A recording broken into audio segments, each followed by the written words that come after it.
सुधीजनों, आज मैं आत्महत्या के विषय पे बात करने जा रही हूँ। बहुत ही दुखद विषय है, निराशाजनक विषय है, लेकिन हमें अपनों से बात करना भी बहुत जरूरी है।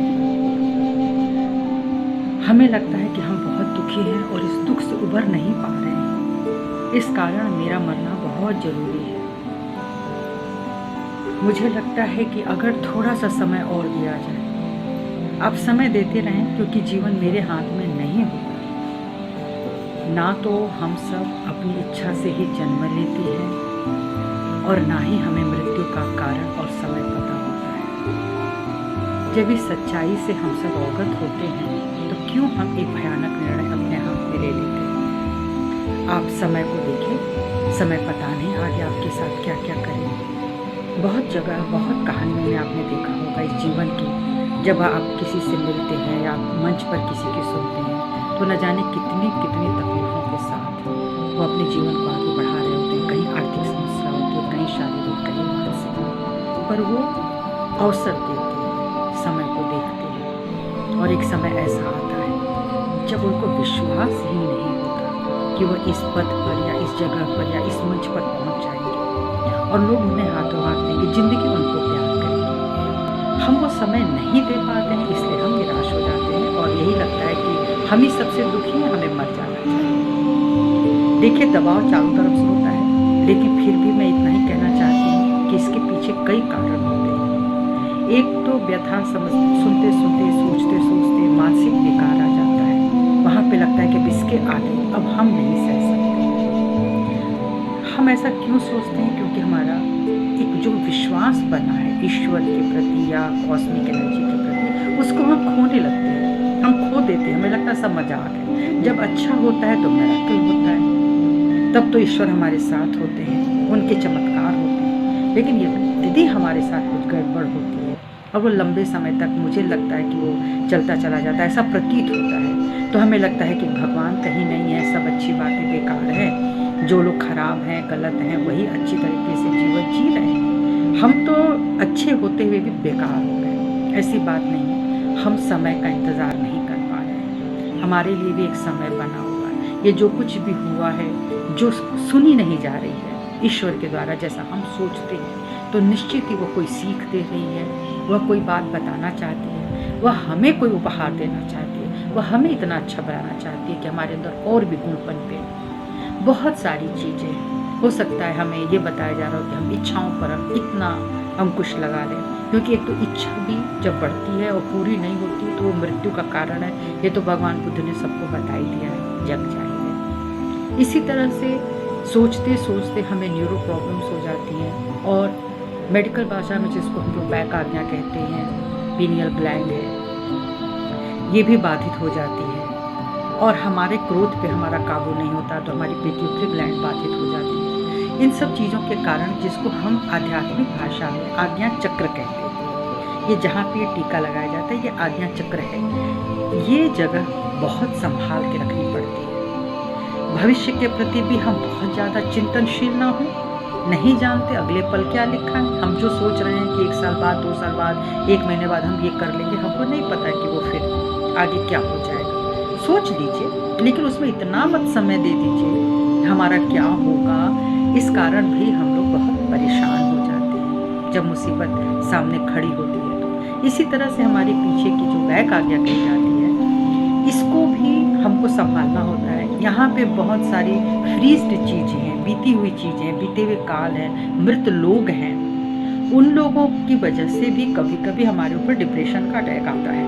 हम उनको याद करते रहते हैं, कोई हमारा अपना चला गया, कोई हमारी बहुत अच्छी सी चीज़ बिछड़ गई, तो भी हम एक ही विचार में रहते रहते, सोचते सोचते हम अपनी इस नाड़ी को, इस जगह को हम खराब कर लेते हैं। तो आध्यात्मिक लोग क्यों खुश हो जाते हैं, क्यों खुश रहते हैं, उसके पीछे यही कारण होता है कि वो इस मन स्थिति से जल्दी उबर जाते हैं। उनको तरीका बता दिया जाता है। कोई तो ऐसा सदगुरु होगा जो आपको उससे उबरने का तरीका बताता है, और वही मेडिटेशन कहलाता है। Meditation is medication. तो मेडिटेशन का आप कहीं भी सीख लीजिए, लेकिन एक बात जान लीजिए, जब तक आपका अपनी आत्मा से साक्षात्कार नहीं होता, जब तक आपको वो फील आपके नसों नाड़ियों पर नहीं होता कि मैं ये मन मात्र नहीं हूँ, मैं केवल इंटेलेक्ट नहीं हूँ, मैं ये बुद्धि, ये शरीर, ये जो भी कुछ है, जो हमें उपाधियाँ मिली हैं, ये नाम, ये मैं नहीं हूँ।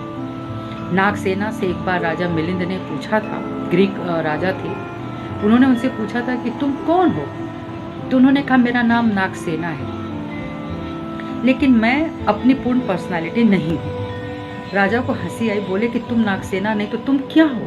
तुम ये बाल, बोला मैं ये बाल भी नहीं, मैं ये शरीर, मैं ये हाथ, ये नाक, ये कान, मैं हूं ही नहीं, तो फिर तुम क्या हो अगर तुम नागसेना नहीं? तो उन्होंने यही बोला, आप किस पर चढ़ के आप मेरे पास आए?